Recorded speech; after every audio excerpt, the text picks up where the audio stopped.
Crepes of Change is going to be Australia's first non-profit crepe van, and we're going to be roaming Melbourne streets, markets and festivals with 100% of the profits to go towards eliminating youth homelessness in Australia. And we're currently in our crowdfunding campaign. Actually, we've only got, I think, 3 days left. So we're trying to raise $15,000 and we've raised $10,000 so far. And that will allow us to get off the ground and buy our van and get started. The reason why we're doing it is because there's over 40,000 homeless young people in Australia, which is a pretty crazy number when you think about it. Like you think of Australia and you think of wealth and kind of privilege and like you think of Australia as being the lucky country, but in reality there are a lot of people that don't get to benefit from that. And myself and my brother decided that we wanted to make a difference, and we felt like this was our time to do it because we're still living at home and we don't need to, make a proper living for ourselves or anything yet, and so now is our time to make a positive impact.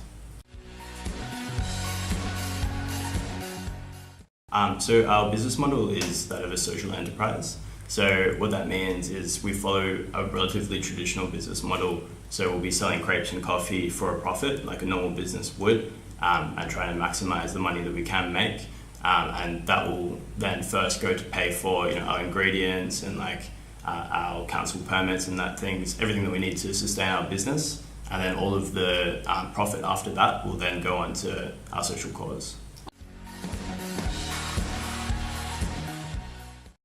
I think the first big step was simply telling people about it, and that sounds kind of a bit silly and a bit cliche, but it's kind of one of the most scary things to do, but also the most necessary because you have a half-baked idea in your mind and you want to get other people involved because your chances of doing it by yourself are so much smaller than if you can get other people involved. So that was a big scary thing for me, but that was like the most important step. And once I started reaching out to people, that's where it's all started because I got a really enthusiastic response. I had a lot of friends who wanted to get on board and help us out, and then sort of got started from that. And pretty soon after, we started planning in a serious way, launching our website and then launching our crowdfunding campaign.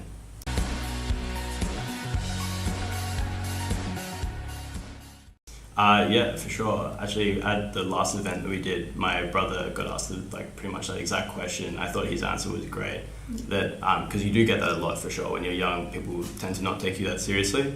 But if you're enthusiastic and if you're genuine and if you approach it with clear intentions, people will take you seriously and people will see that you're serious about what you're doing.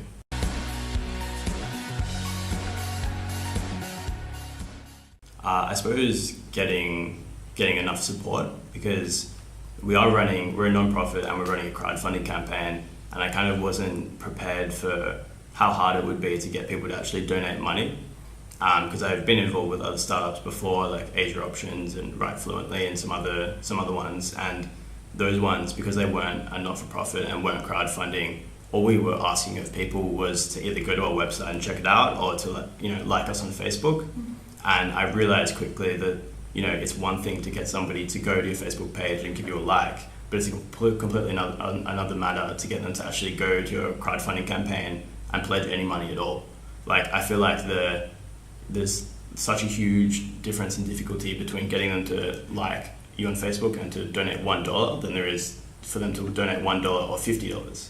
Like to get them to donate anything at all is extremely hard, and it sort of requires a rock solid foundation and a rock solid idea and something to show for yourself.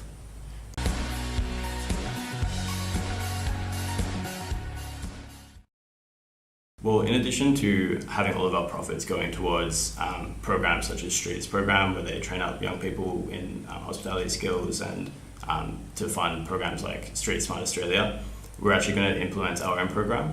We're just calling it the Crepes for Change program at the moment. But basically, we want to allow underprivileged young people to come in and teach them how to make crepes and how to make coffee, and teach them basic hospitality skills so then they can go off and find a job on their own. Because we're a big fan of the Confucius's maxim, teach a man to fish and he'll live for a day. But, you give a man a fish and he'll live for a day, teach a man to fish and he'll live for a lifetime. Yeah. So we want to give people the skills they need to actually support themselves And we believe that's much more important than simply throwing money at the problem.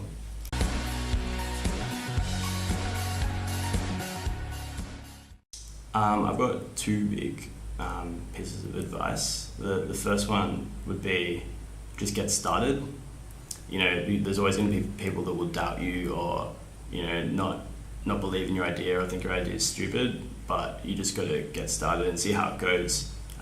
There's a book that you can read called The Lean Startup, and basically what it advocates is creating a minimum viable product, which you then put out into the market and test it and see if it's viable. And I think that's kind of what you need to do. You need to introduce it in a small way and see the reception you get. The second piece of advice would be to get a good team around you who will support you. It's so hard to do it by yourself. You need people who are dedicated and who are willing to put in the time and actually believe in it, and aren't just looking for something to put on their CV.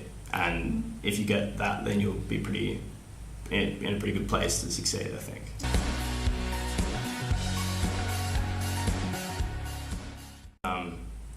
Just sort of reevaluate why you want to have that, why you want to do what you're doing, basically, because you can get lost along the way and you can kind of lose sight of your overall goal or your vision that you had when you first decided to embark on the journey that is starting a social enterprise. But I mean, having a realistic and sort of genuine reason for going about it is really important.